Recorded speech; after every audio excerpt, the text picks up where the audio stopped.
The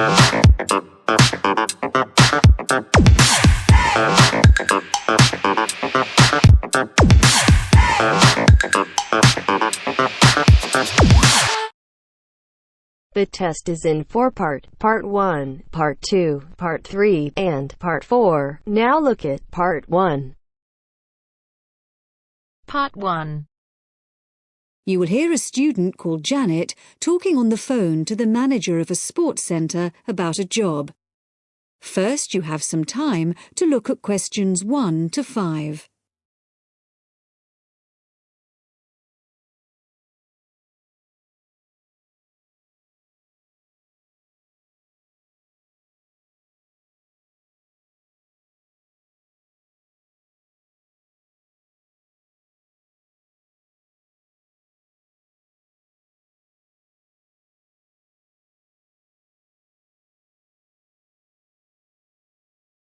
Now we shall begin.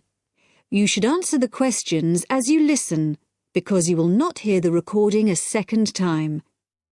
Listen carefully and answer questions 1 to 5. Hello, White Water Sports Centre? Hello, I wanted to inquire about a job at the centre. Right, I'll just put you through to the manager. Hello, Steve Thompson speaking. Hello, my name's Janet Willis. I'm looking for a part-time job and I saw an ad saying that you have some vacancies. I was wondering what sort of people you're looking for. Well, at present, we're looking for a part-time pool attendant. I don't know if you're interested in that. Oh, yes, definitely. Okay. Well, have you done this sort of job before? Oh, yes, I've spent the last 3 summers working for children's summer camps, so I did a lot of pool supervision. And I'm actually a sports student. Water sports is my special area. Okay. Well, no need to ask if you can swim then. No, I'm certainly not afraid of the water. So what does the job at the pool involve? You'd mainly be responsible for supervising the swimmers. We have to watch them all the time, obviously, in case of accidents. So you'd have regular shifts there. Okay. Then, as well as that, you'd have to look after the equipment that's used by the beginners classes. Right. And would I be involved in teaching them at all? I'd be quite interested in that. Well, they have their own instructor, so that's not really part of the job. The attendance job does involve taking regular water quality tests, but you wouldn't be involved in cleaning the pool or anything like that. Okay. And the ad said you wanted someone just twice a week? Yes, that's right. Can I choose which days? Well, if you'd rung up earlier, you could have done, but I'm afraid it's got to be Mondays and Wednesdays. We got someone for Tuesdays and Thursdays, and the weekends are already fully staffed. Is that going to be a problem for you? No, that should be all right. And the ad said it was evening work, right? Yeah, you start at 6, and the pool closes at 9:30, but you wouldn't get away until 10 by the time you've checked the lockers and changing rooms. Fine. Before you hear the rest of the conversation, you have some time to look at questions 6 to 10.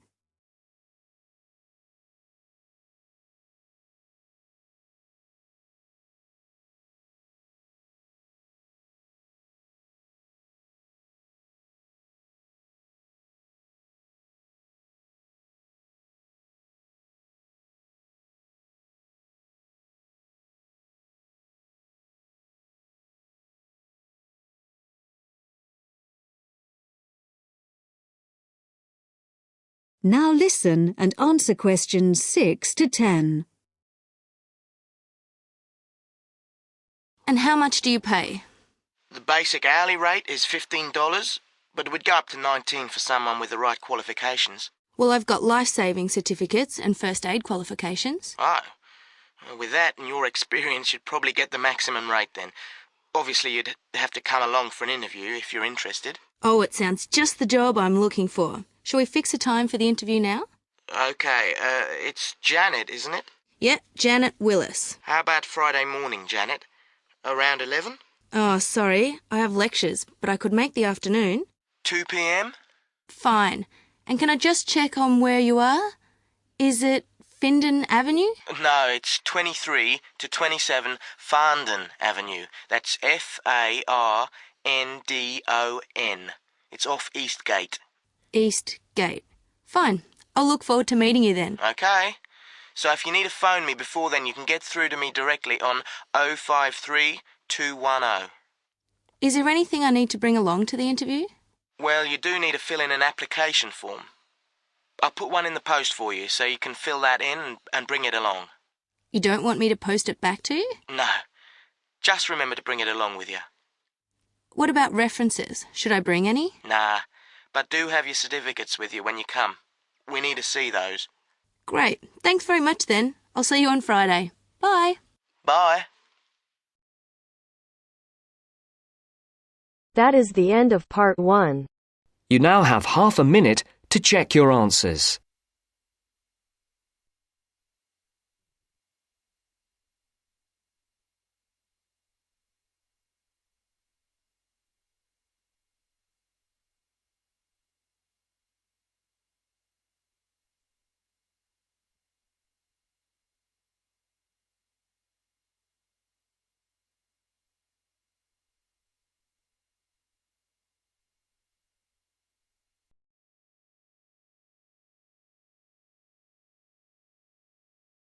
Now turns to part 2.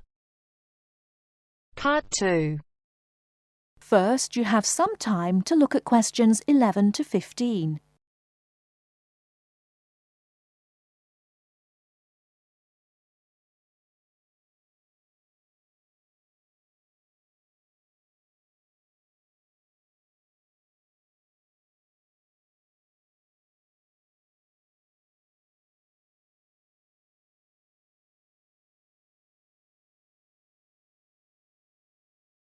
Now, listen carefully and answer questions 11 to 15. Starting at the beginning, you can see the on-off switch just beneath the two lights. Having turned the machine on, these lights now become very important.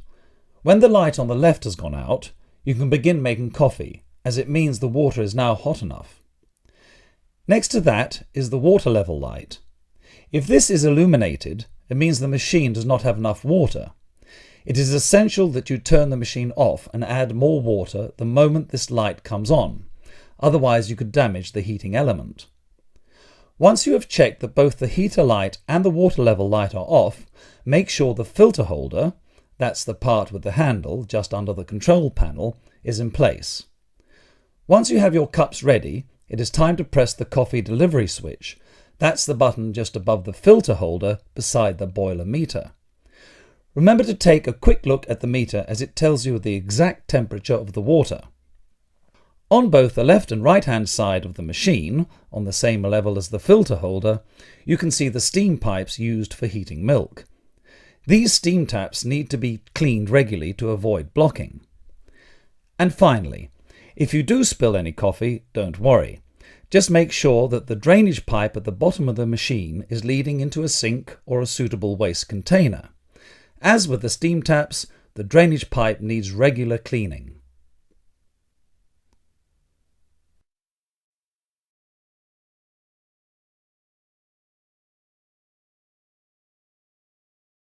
Before you hear the rest of the talk, you have some time to look at questions 16 to 20.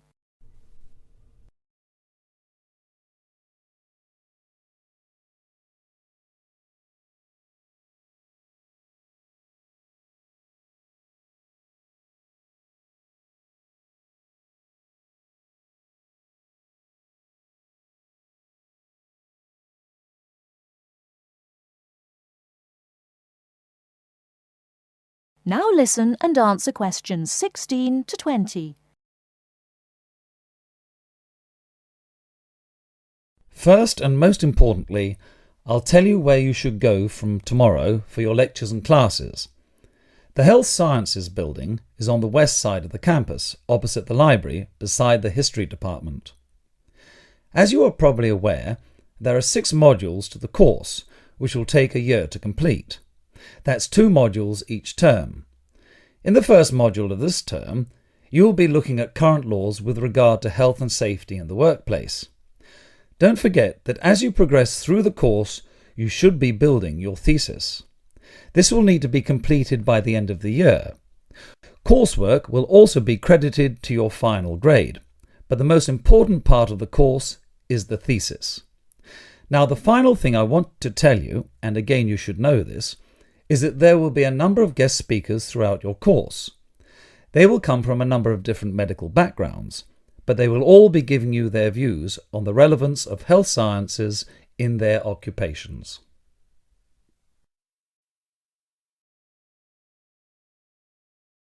That is the end of part 2.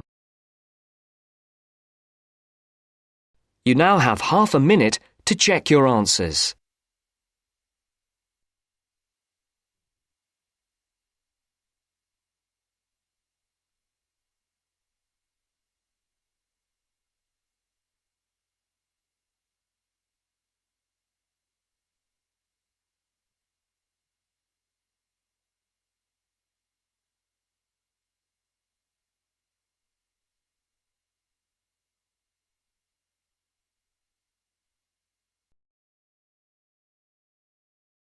Now turns to part 3.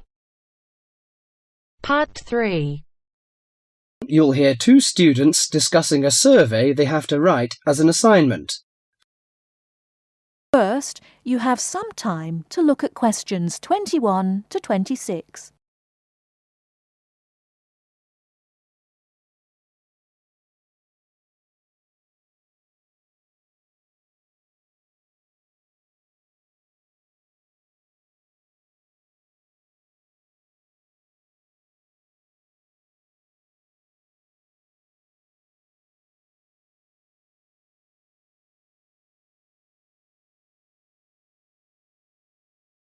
Now listen carefully and answer questions 21 to 26. How is your market research project going, George? Very well, actually, Anna. I've just got the results of the survey back, and so now I have to draw some conclusions from the information I've collected. That's good. I'm still writing my questionnaire. In fact, I'm starting to panic, as the project deadline is in 2 weeks, and I don't seem to be making any progress at all. What is your topic? Forms of transportation in the city. What about you? I've been finding out people's attitudes to the amount of violence on television. That's interesting. What do your results show? Well, as I said, I haven't finished writing my conclusions yet, but it seems most people think there is a problem. Unfortunately, there is no real agreement on the action that needs to be taken. Nearly everyone surveyed said that there was too much violence on TV. A lot of people complained that American police serials and Chinese kung fu films are particularly violent. The main objection seems to be that, although a lot of people get shot, stabbed, decapitated and so on, films never show the consequences of this violence. Although people die and get horribly injured, nobody seems to suffer or live with the injuries. Any children watching might take the heroes of these programs as role models and copy their behaviour. So, what did most people suggest should be done? A lot of people were concerned about how these films affect children. They are particularly worried that children will try to behave like the stars. The survey shows that violent programs should be broadcast after 10 p.m, when most children are already in bed. There is also a significant minority of people who feel that violent films should be banned altogether. Or how did people feel about the violence on news broadcasts? Most of the responses I have looked at have felt that violence on news broadcasts is more acceptable, as it's real. Although it's unpleasant, it is important to keep in touch with reality. Still, many people thought that it would be better to restrict violent scenes to late viewing.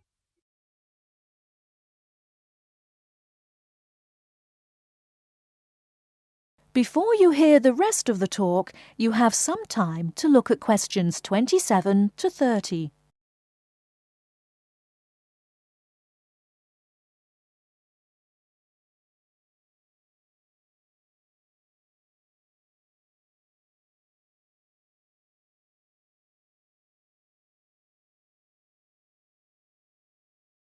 Now listen and answer questions 27 to 30. Your survey sounds very good. How many people filled it in? I gave out 120 and I got 70 back. That's a very high rate of return. Who did you give your questionnaires to? I gave a copy to every student in my hall of residence and a few to friends from other colleges. Don't you think that this will influence your results? How do you mean? The people in your hall of residence are all about the same age. They're all students and from similar backgrounds. Therefore, it is likely that they will have similar opinions. Your results represent student opinion, not public opinion. So how are you going to do your research? Well, I'm going to interview my respondents in the shopping mall. What I'll do is ask people if they have 5 minutes to spare to answer a few questions. If they agree, I will ask them some multiple-choice questions and tick off their answers on my sheet. Isn't it very difficult to ask meaningful questions using multiple choice? Yes, it is. The secret to writing a successful survey is to write simple multiple-choice questions that target the information you're looking for. There, it's better to write a lot of short, specific questions than longer general ones. So that's why it is taking you so long to write. Yeah, but I hope I'll be ready to start interviewing at the weekend. That is the end of part 3. You now have half a minute to check your answers.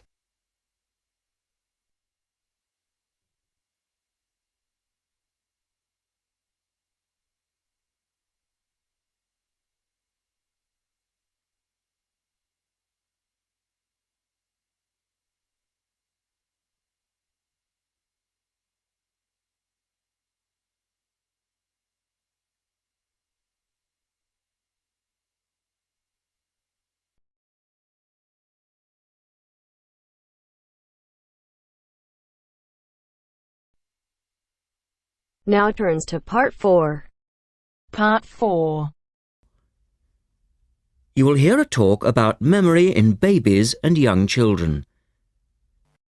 First, you have some time to look at questions 31 to 40.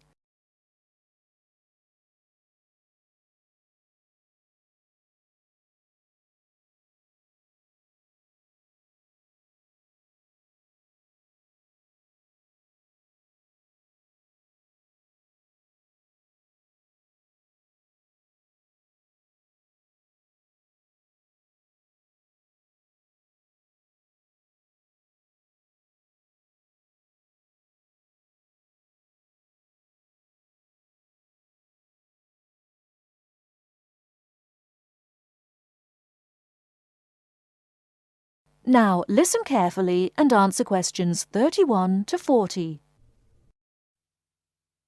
We're going to look today at some experiments that have been done on memory in babies and young children. Our memories, it's true to say, work very differently, depending upon whether we are very old, very young, or somewhere in the middle. But when exactly do we start to remember things? And how much can we recall? One of the first questions that we might ask is, do babies have any kind of episodic memory? Can they remember particular events? Obviously, we can't ask them, so how do we find out? Well, one experiment that's been used has produced some interesting results. It's quite simple and involves a baby in its cot, a colourful mobile, and a piece of string. It works like this.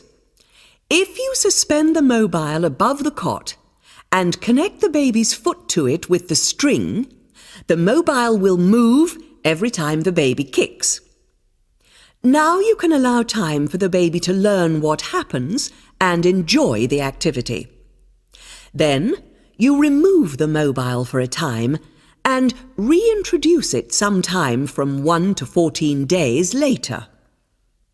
If you look at this table of results, at the top 2 rows, you can see that what is observed shows that 2-month-old babies can remember the trick for up to 2 days, and 3-month-old babies for up to a fortnight.